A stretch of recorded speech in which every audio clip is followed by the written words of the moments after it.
Gummidipoondi MLA கொலை வழக்கில் பவாரியா கொள்ளையர்களால் கொல்லப்பட்ட வழக்கில் நவம்பர் 21ஆம் தேதி தீர்ப்பு வழங்குகிறது நீதிமன்றம். கும்மிடிப்பூண்டி அதிமுக எம்எல்ஏ கொலை வழக்கில் பவாரியா கொள்ளையர்களால் கொல்லப்பட்ட வழக்கில் நவம்பர் 21ஆம் தேதி தீர்ப்பு வழங்குகிறது நீதிமன்றம். கூடுதல் விவரங்களை செய்தியாளர் ஆனந்த் வழங்கிட கேட்கலாம். ஆனந்த், வணக்கம். விவரங்களை சொல்லலாம். வணக்கம். திருவள்ளூர் மாவட்டம் கும்மிடிப்பூண்டியில் அதிமுக எம்எல்ஏ இருந்த சுதர்சனன் கடந்த 2005ஆம் ஆண்டு ஜனவரி 1ஆம் தேதி அதிகாலை படுகொலை செய்யப்பட்டார். வட மாநிலத்தைச் சேர்ந்த பவாரியா கொள்ளை கும்பலால் நடத்தப்பட்ட இந்த கொள்ளையில் அவர்கள் வீட்டிலிருந்து 62 சவரன் நகை மற்றும் ரொக்க பணம் கொள்ளையடிக்கப்பட்டது.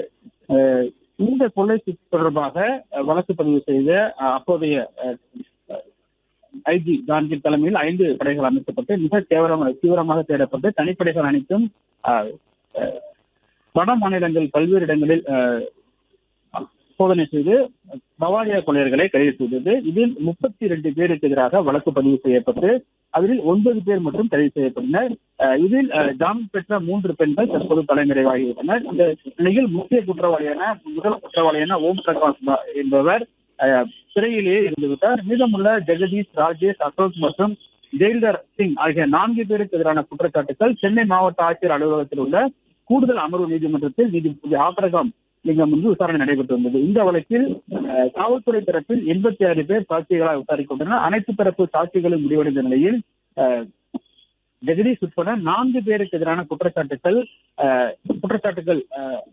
தொடர்பான வழக்கின் தீர்ப்பை வருகிற நவம்பர் 21ஆம் தேதி அறிவிக்கப்படும் என நீதிபதி ஆபரகம் லிங்கம் அறிவித்திருக்கின்றார்.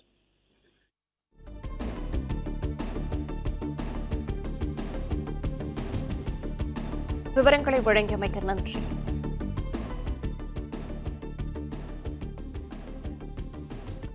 பிளே ஸ்டோர் மற்றும் ஆப் ஸ்டோரில் இருந்து பாலிமர் செயலியை QR கோடு மூலம் பதிவிறக்கம் செய்யுங்கள். செய்திகளை உடனுக்குடன் பெறுங்கள்.